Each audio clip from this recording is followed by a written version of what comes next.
Comic readers, fantasy fans, I'm your host David Feet, bringing you Red Eyes 2. Farin Fair, son of the general, is in a mortal quest. After escaping elite hunters and fighting off mercenaries, surely things will be fine for our heroes.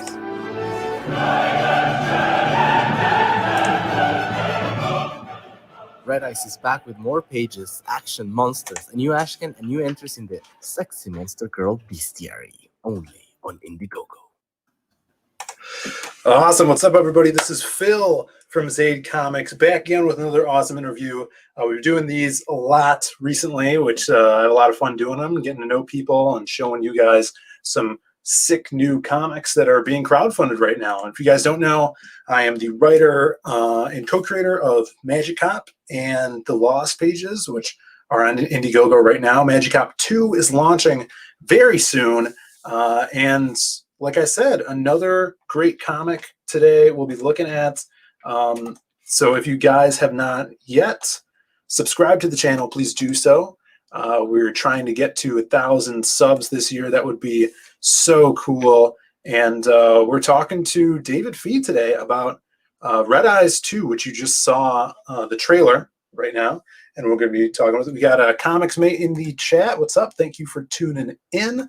And hit that like button if you haven't yet. Ring the bell for notifications so you know when we're going live. And spread the word that we're live right now. We'll be out live for another 30 to 45 minutes talking to David about this. And let's get him in here. What's up, David? How you doing? Fine, thank you. Good evening. Thanks for coming on. America. You've been bouncing around streams lately, promoting the hell out of this thing, which is awesome. I love seeing that. And this is the second book. You already fulfilled pretty quickly on Red Eyes 1, the first one. Yeah, so we wanted to fulfill in November, and unfortunately, everything and COVID got in the way. Yeah. And it ended up being, December and January. Yeah. But it worked out pretty good. I mean, despite that, we went with John Mallon with his Secret Door fulfillment. It went amazingly smoothly. I'm super pleased with that. I'm amazed how it worked. We printed I live in Switzerland. Yeah. And so everything was basically online and at distance. We printed it with Mixem. They sent it to John. John shipped it, and it went smoothly. So I got my own copy. Yeah. Also, I printed like a bunch of them, like proxy and with not good paper, but yeah. I got mine with a decent paper from John, and yeah, it turned out pretty cool. I think. Yeah, it's so cool, man.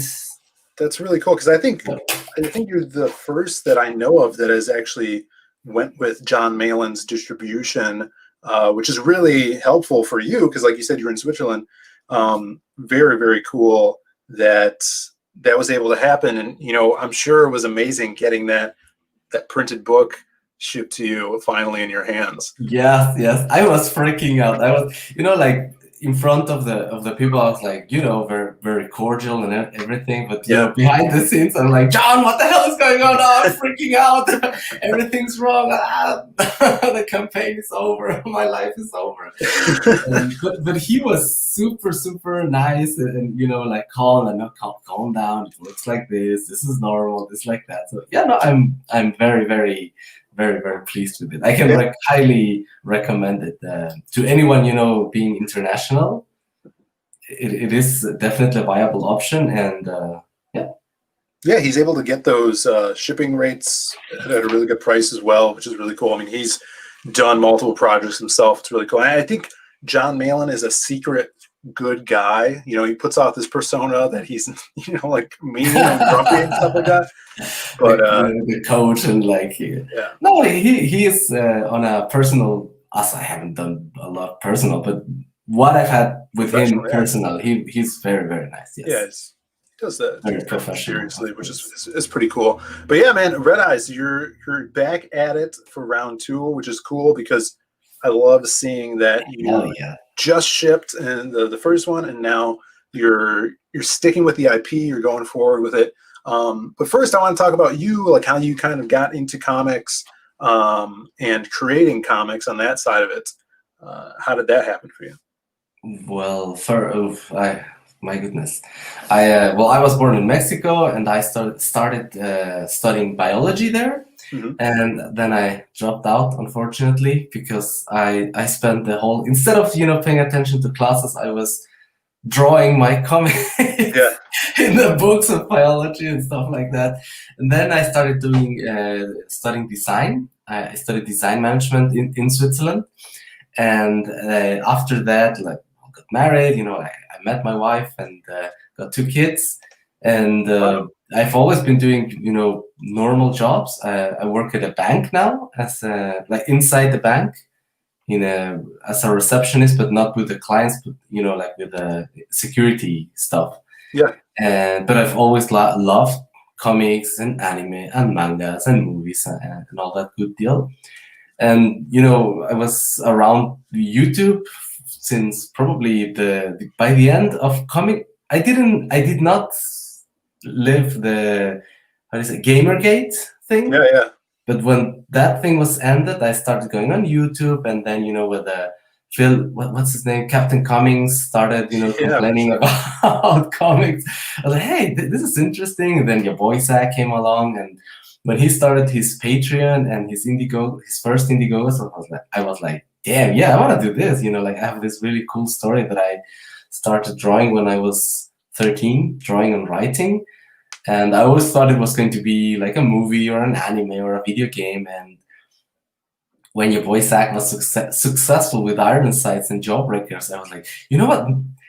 This is feasible to make like a comic out of my IP. And that's how it started.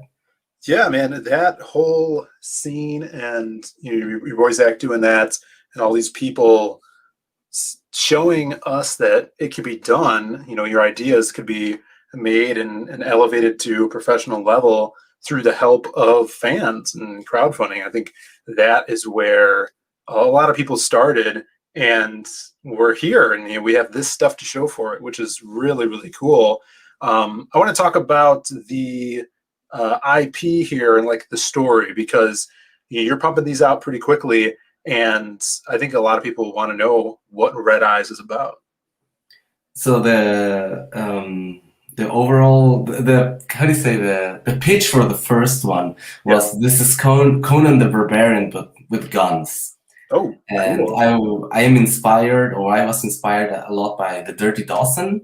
Yeah, so I guess it's like the Dirty Dozen, but with monsters and fantasy. Yeah, because you look at this thing, like, I saw you were on Commie Mark's show, and like, just this cover alone, it's like I can't equate it to anything else. It's like, what is going on here? You got cowboy chick, you got this guy looks like a Native American guy with a long rifle, you got little tubby guy, naked babe.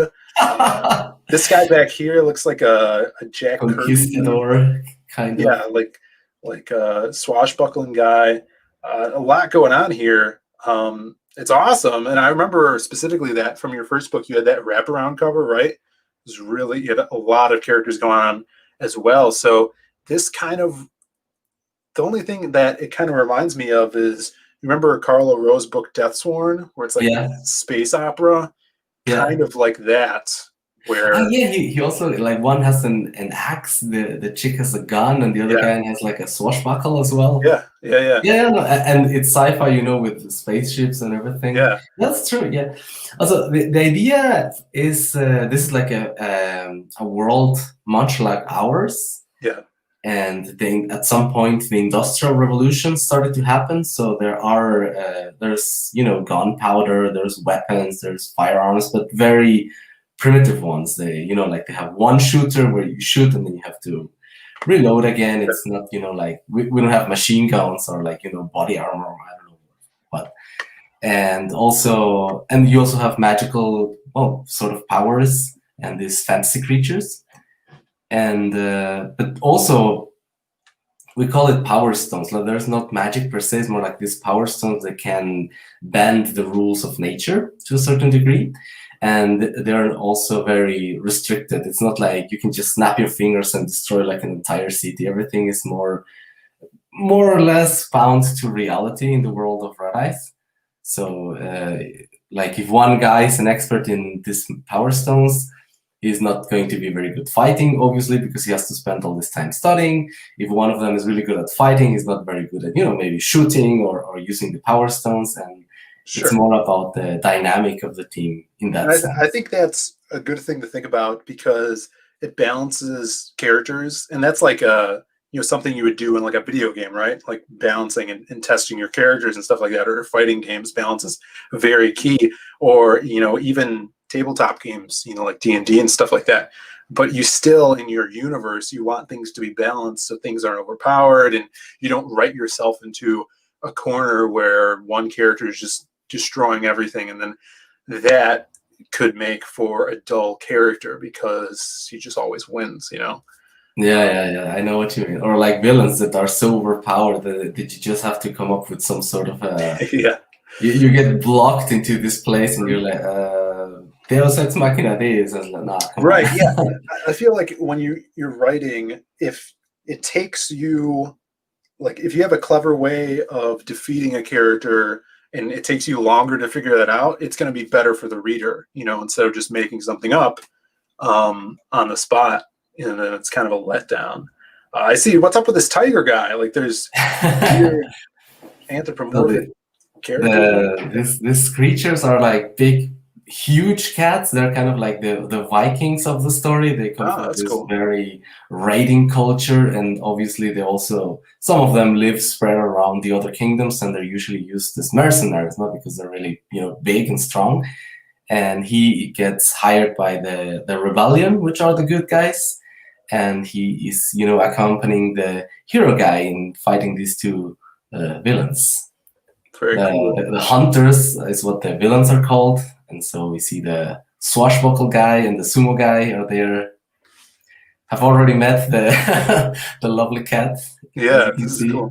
So this story, is it like multiple factions are kind of facing off against each other like that? Kind of like a Star Wars or something where there's an oppressive, overlord regime, and then, like you said, this rebellion. There are several factions, but right now it's basically two factions. There's the hunters that are the bad guys, and they invaded the country of the good guys. They are the rebels, and it's only the two of them right now. Obviously, there's a whole world around them. There's other countries. They talk about these countries, but for the most right now, it's these two factions on. Like at the beginning, you cannot start with all the different factions. It's gonna get super confusing, and yeah, for sure. So I put it. Yes, when I first wrote the story, when I first draw I did not draw when I first did the sketch, I included all these different factions, and I was like, no, this is a mess. so it's okay, only two: the bad guys and the good guys. One faction, the other faction, and that's it. No? Later on, we'll be revealing more of the other guys. No? Yeah, that's awesome. You gotta pace yourself with that as well. So that's hard. Like at the beginning, there's so much you want to explain, and it's like a whole new world for the reader. So it's difficult. I'm starting to understand why so many people have troubles with the first book because of all the world building that you have to include. But you don't want to include too much because it gets boring. So action, yes. Anyway, we decided to also include a map on the first book. Oh, yeah. Let me to explain a little bit of, where they are, where they come from, where is what happening. And, we highlighted the names of the two countries that are fighting right now in the story. So that's the hunters that are there, and the rebels are here. Very fun, man. Yeah, I really dig stuff like that. And, as we'll see, you guys are putting out a second book with these campaigns that is kind of like, what do you call it, like a lexicon of creatures, which we were talking about before we started the show.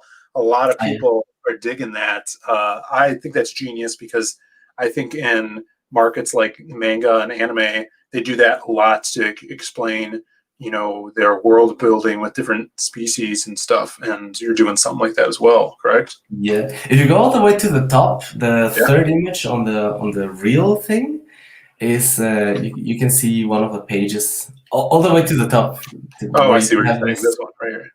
That's the ash can, and there you go. So this is how the first Sexy Monster Girl bestiary was looking, and we included a few new stats to it. Yeah, this is so cool. So this is something that is an add-on for the book. Is that correct?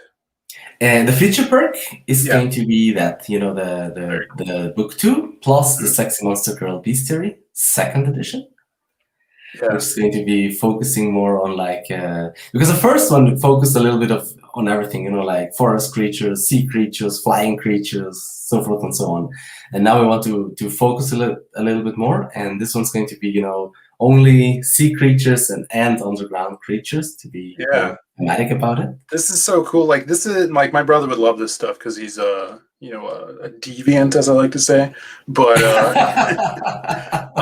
but it's like, you have all these cool creature babes in here. You get to read about them. This is something that you could throw on your coffee table, and just flip through whenever, because there's these awesome pinups in there. I'm assuming this is really cool. So this is just a fun idea just to build for that world. And it seems like the world of Red Eyes has a lot going on in it. And look, we got Conquest Comics himself in here. Liam, what's up, brother? Thanks for tuning in. Taking a look at Red Eyes here. I hope you're doing well. And his artist, by the way, the Audi manga. Yeah. Doing a cover for Red Eyes. Yeah, he did this beautiful alternate cover here. This is kick-ass. Everybody loves it. Yeah, he really nailed it with that one. Wow. Yeah, so cool. We very thick. He actually did one of the first pieces he did outside of working with Liam was a trading card for us for the Lost Pages. So he did our manga character Drift Legend, and this was the trading card. That's so cool. Yeah, so whoever backs the Lost Pages, they get a free copy of this along with 8 other trading cards. And then, it has the cool bio back there and a little image done by Kyung Lee, who did the art for the story. Nice. Yeah, Odie's awesome. That's really cool that he's getting around, contributing to a bunch of other campaigns. And this one, I mean, just that red orb playing, that sun or moon, whatever it is back there. It's kicking. It's kind of reminiscent of the first cover, the villain's cover. Yeah, it's awesome. So I wanted to ask you, what's up with the title? Why is it called Red Eyes? Is that a spoiler? No, not at all. So oh my god, the thing is that when I started writing this comic, I was 13, and then I put one title, then I changed it, then I was 20, then I changed it again, and it's always had this really weird titles. And at some point I was, doing my Indiegogo page, and then it's you have to put a title for this thing. It's what the hell? I don't know, what sounds cool? Red Eyes. Okay, well, Red Eyes. There you go. And then retroactively, I started to change a little things on the story, when people use these power stones in this universe, because it's so foreign to the human body, their eyes start to shine red. So whenever someone uses magic, their eyes turn red. That's the one reference. There you go. And the other thing is the main MacGuffin in the story, this world-ending MacGuffin, is called the Red Eye. That's so there you go. It was kind of both the story and Red Eyes. That sounds cool. Yeah, okay, there you go. Dude, there's stuff like that happens in the creative process all the time. Just placeholder stuff, or you don't know how many times that we've created a character that just started as a joke, and then it evolved into something cool. So that's how a lot of stuff. That's exactly the case. The story went to so many different places. You start writing it, and new things start to happen. Yeah, for sure. Here's another. This is a new.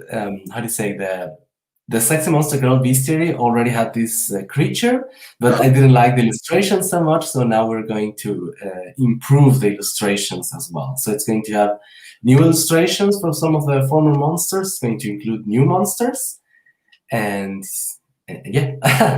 That's awesome. The siren one, I thought that was awesome, so that one's gonna stay the same.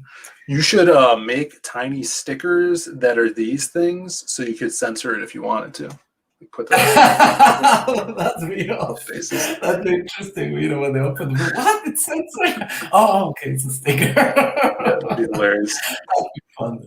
Yeah. So obviously the actual book is not going to be Good. it's I would not hope. porn, of course. It's not going to be vulgar about it, but it's sexy. That's awesome. So how many pages is this? Right now it's 44 pages, but we are working on a couple more pages because of the drawing tier. So it's going to be around 52 or 48 pages. Beautiful. Also 48 pages at least, maybe 52. And that's was that similar to the first book as well? The first book ended up being 48, Nice. I think. At the beginning, I was like 30, 32, 36 or something like that, but then I kept adding pages and then it ended up at 48. So. And how much do you guys have done right now? I think in one of the updates, you can see that all the inks are done. Yes, so if you go to the updates, the first update is all the inks. Wow. And Cool. right now I'm working with a flat artist for the first time. Yeah. And she is, pumping one page after the other.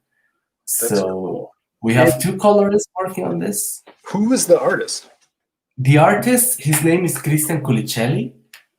He's an Italian dude. He's super fast and super good. Yeah. And the colorists are actually a bunch of his friends. The flat artist is a friend of his, and the colorist is another friend of his. That's awesome, man. It looks like you have a lot done already, which is really good. Thanks for tuning in, old gargoyle. And yeah, this is really cool. You're pumping out campaigns, which I really like to see. Building that fan base, kind of heading in the direction that a lot of people are trying to, having as much done as possible when launching.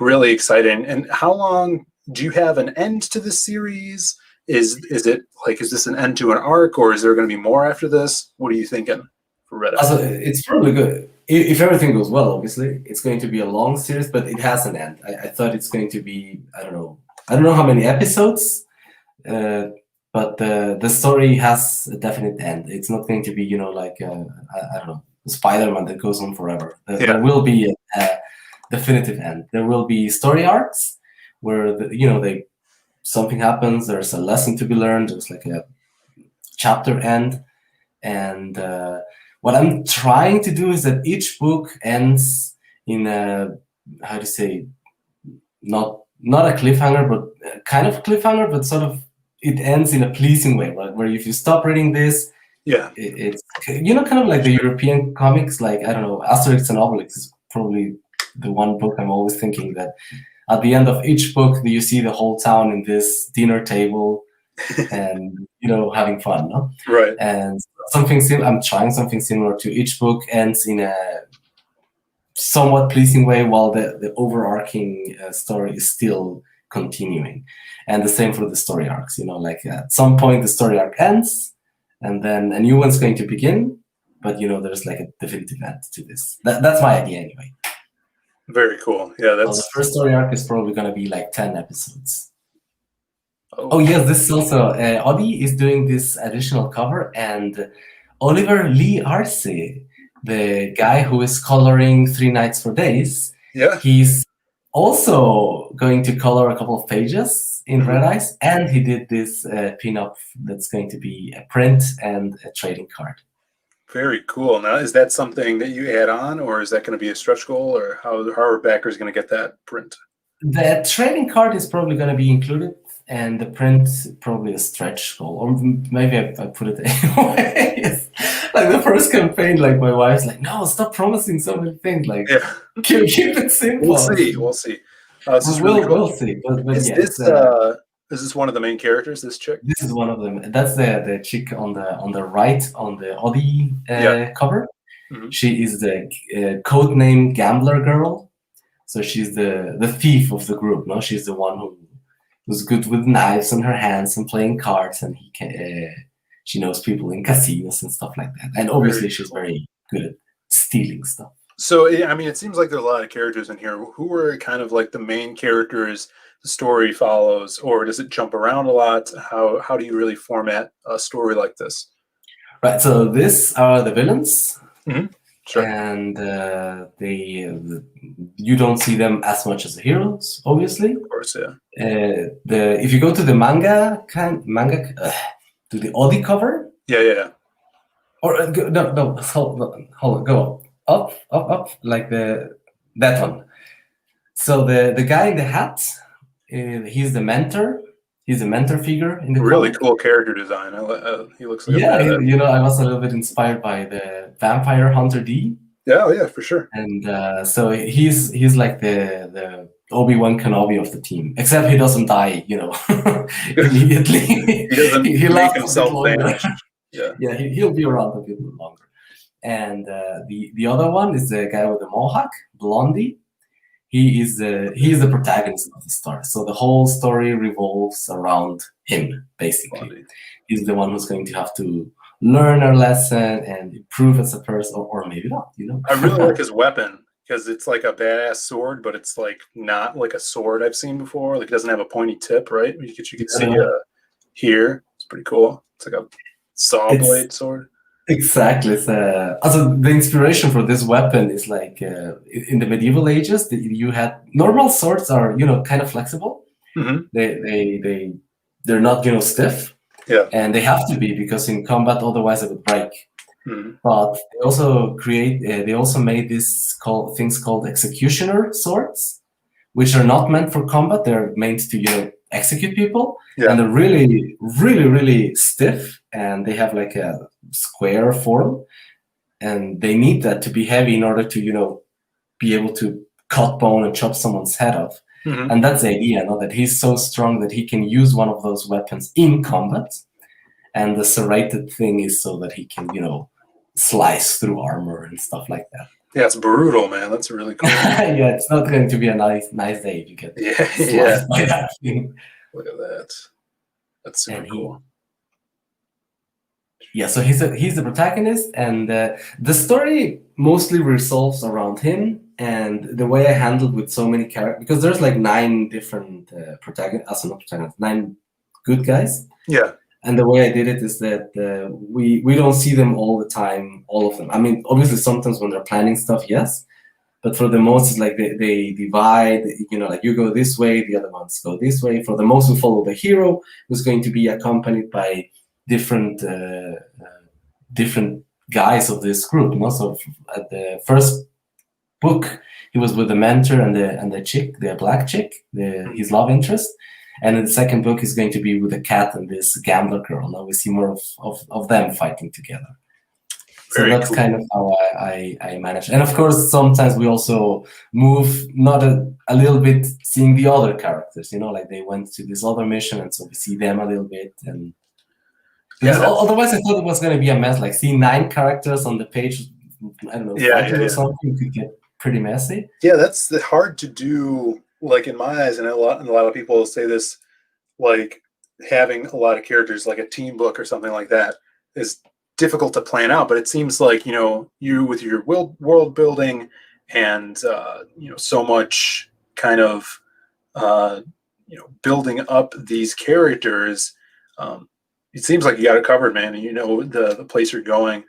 Excited to see where this goes and how you accomplish that. It's going to be awesome.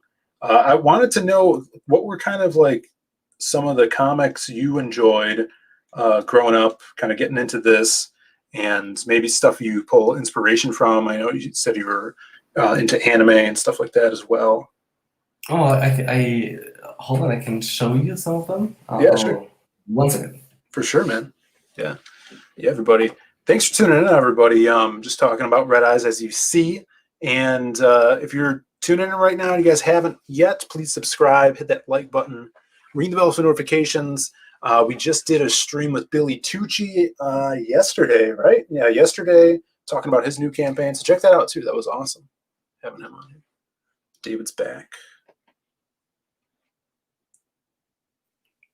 So I'm back. One of the things that inspired me the most when I was a kid is watching this lovely fellow, El Mercenario. Oh, cool. This is something that I should have not been watching as a kid, but I don't know how I got my hands on that, and I was so impressed by it. for obvious Wow. reasons. That's beautiful. This book is like super, like almost every panel is like a freaking oil painting. Yeah, man. I mean, the European comics, it blow me away with that, doing stuff like that. You look Yeah, at stuff like that, I mean, the not all of them Meta-Baron. are like this, obviously, not, but some of them are. And this one is like, like the blood and gore is very out there against humans and monsters and everything. So that one's one of my biggest inspiration. Yeah. And I got into the American comics a little bit late in life. Mhm. I think I was doing an internship in my university studies in Green Lantern and in the art department, and we got like a library of all the different comics, and then I got to see these ones, which are the super old ones, and I found them so trippy and so I don't know, so unique. It's almost like a capsule of its time, with like a really innocent capsule of this time, where he could fly, and that was sort of like, oh my god, he can fly, and he can create this stuff, and he was doing like baseball bats or like mowing lawnmower machines and stuff like that. And so I really like that. I don't know, you don't see much of this in my Red Eyes, but I like it. And then of course I was there and I started seeing the more modern Green Lantern books. Yeah. And I was like, damn, these things are freaking bloody and gory. And that's what I saw for the first time, the Ethan Van Sciver's art. Yeah. And that's how I first heard about him. I actually even bought one of those figures. Let me see, I'll go grab it. Sure. Yeah, like seeing those old Green Lantern stuff, comics aren't done like that anymore. Like crazy trippy stuff, like David was saying. So I bought this one while I was doing my internship in Green Lantern. Yeah. I think it kind of inspired by his drawings, and I thought, this is so fucking cool, I gotta buy it. Sorry. Yeah, dude, it's crazy. Like, you look at the history of that character and what Jeff and Ethan did to that whole universe, totally flipped that on its head. No, but he really, with the whole spectrums of red lanterns and the yellow lanterns and the orange lanterns. And when you think of that, it's like, of course that's how it should be. That makes total sense. If green power is powered by willpower, then yellow should be fear, and all this other spectrum of different emotions. Really cool, and kind of revolutionized that character and that part of the DC universe. But yeah, so this is like my other super inspiration. This is a French comic. It's more sci-fi. Cool. She's got so much attitude in that face. Yeah, no, I don't know if this goes in like a super SJW direction later on, but at least the ones I saw, they're insanely cool. And so this is like, look at all those panels! Holy crap, dude! Oh yeah, it's got a lot of action and a lot of action. That's insane. And you have a little bit of a sexy, like the protagonist, and yeah, for the most, a lot of action. That just the amount of panels on one page is mind-blowing. What is going on?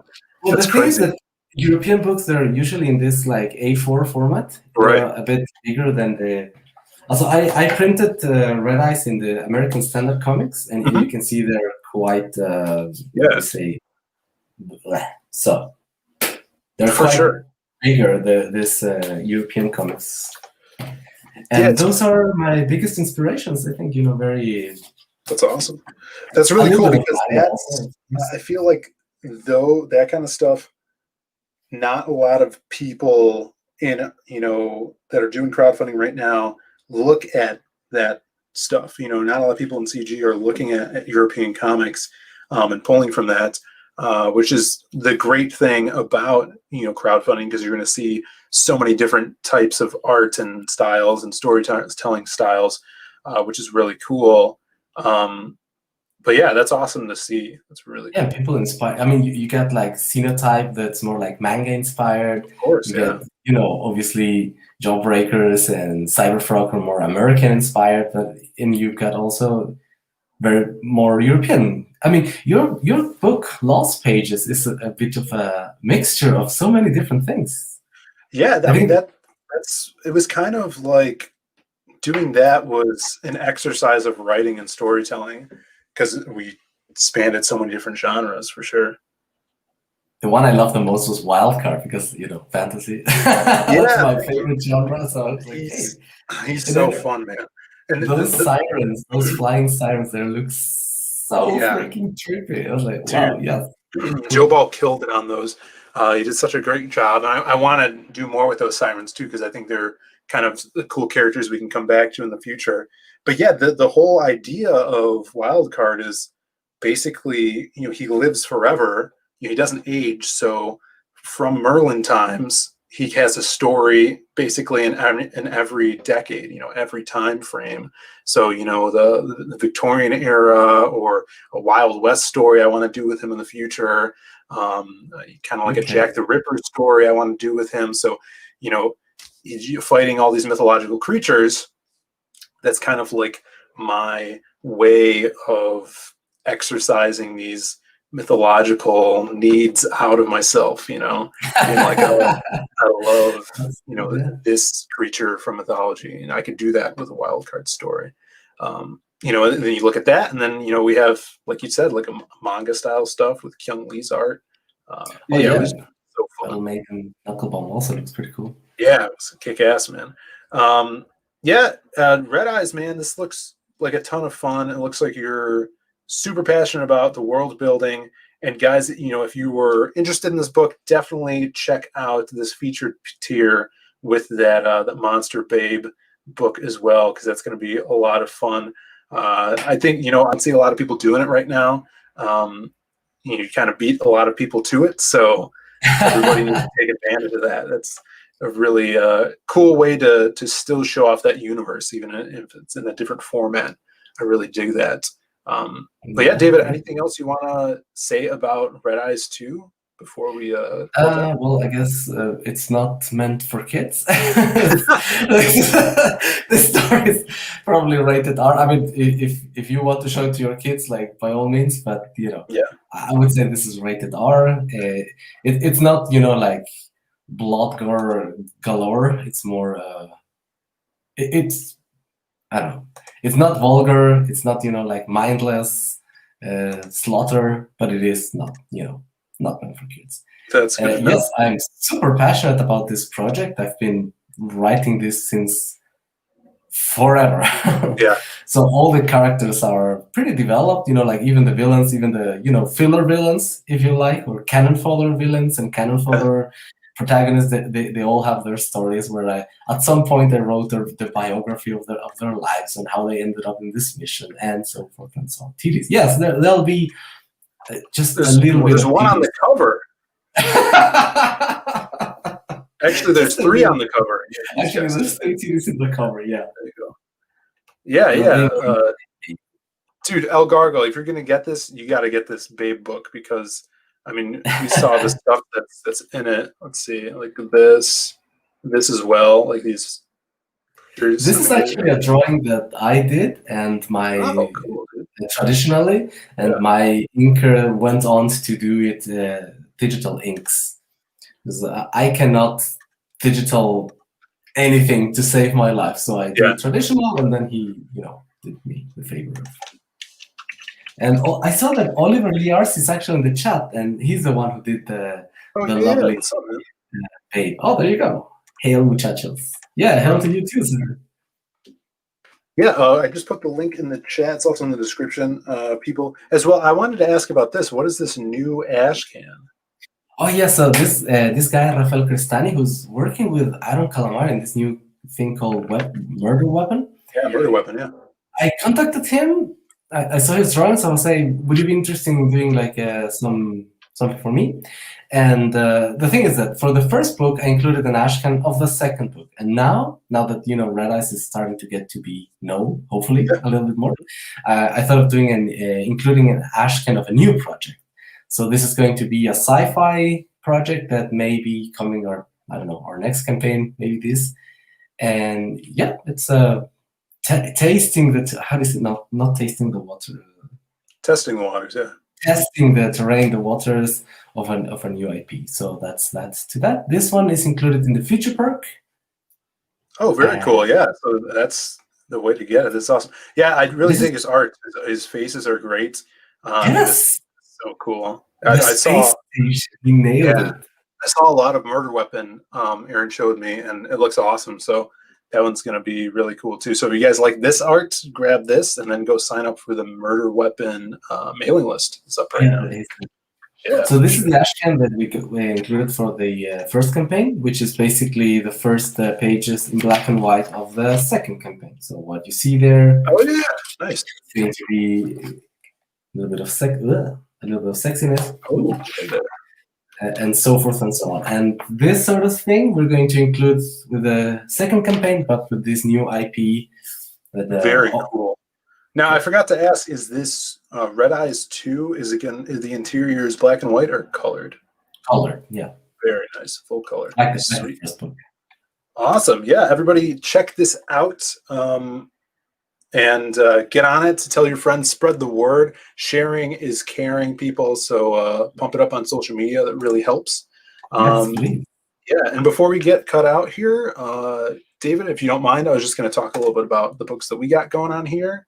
Comics.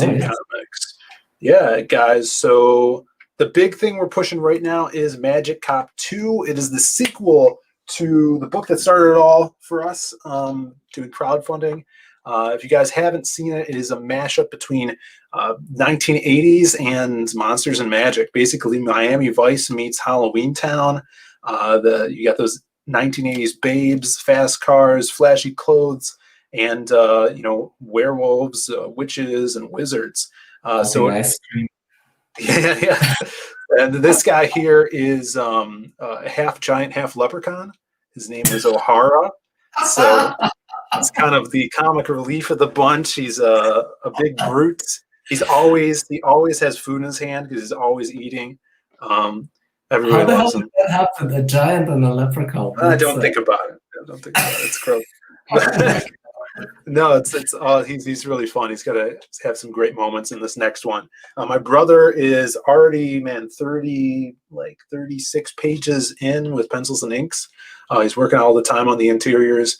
But yeah, this one, the story is about drugs. So the newest drug on the streets of Ambrosia is pixie dust. It's like cocaine, but when people snort it, it gives them magical powers. So Magic Cop and his crew have to track down who's distributing this new drug. All the while, one of them has gotten a contract on their head by the Headless Hitman. Someone hired the Headless Hitman to go and kill one of the team. It's going to be a long book. It's basically 4 issues. It's going to be around 92 pages. It's going to be a thick boy like the first one. And yeah, to jump on this, we just announced the new cover for, let me see if I can open this up. We're reprinting the first Magic Cop, so if you guys missed out on it, that's going to be with a brand new cover by Kelsey Shannon. So check this out. I'm pulling it up right now. If you missed out, you can get this kick-ass cover for Magic Cop 1, which is a super fun story about a Jamaican skeleton man named Bone Daddy-O who's trafficking he's trafficking mermaids into the city and selling it off as prostitutes. So that's got to be put to the stop. It's kind of the first big case that our guy Iggy, the Magic Cop, is taken on. So yeah, spread the word on this one. Sign up because you're getting a free poster if you do back, and it really helps us out. So we could launch this bad boy, get it out to you people, and move on to the next project. Are you going to include the first book in the second campaign? Yeah. So that cover I just showed was for the first book. So that's going to be a reprint of the first book with a new cover by by Kelsey Shannon. Awesome. Yeah. So, or we want that available for everybody as well, because that's, where it all started. So check that out. And then before we leave, the Lost Pages, which is right here. Yeah, there we go. We are 10 backers now away from breaking 500 backers. So if you guys haven't jumped on the Lost Pages, it would be huge for us to reach 500 backers. It would be so cool. I'm sure you guys have heard about this already, but definitely grab it if you haven't already. If you missed out on our bonus book, which has the short stories in it, you could just get the bonus comic if you'd like, at a cheaper shipping cost. And yeah, you'll have the complete collection of the Lost Pages so far. We're working hard right now on some concepts for the next book, and I'm writing the script currently. So lots of big plans for this one as well. Yeah, man, it's going to be a lot of fun. I hope you guys keep in touch, and back Red Eyes too, man. Everybody.